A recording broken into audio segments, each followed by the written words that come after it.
Tonight, there are questions on how today's unrest in Washington has impacted the constitutional process.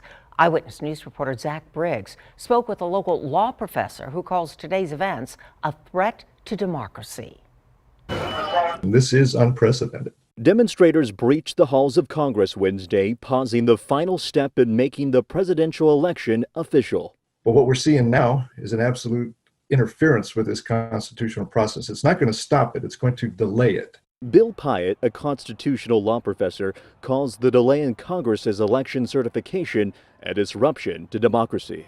The people outside engaging in peaceful protest, they're exercising their First Amendment rights. They have the right to march, to carry flags, to speak, to shout, to be impolite, but they don't have the right to enter a building, occupy it, and stop Congress from fulfilling its constitutional obligations.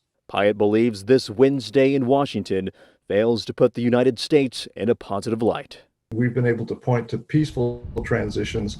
I hope eventually we'll be able to do that, but I think this is an embarrassment, if nothing else, on the world stage. And after today's events, President-elect Joe Biden still on track to become the next commander-in-chief on January 20th. Reporting live tonight, Zach Briggs, KENS 5 Eyewitness News.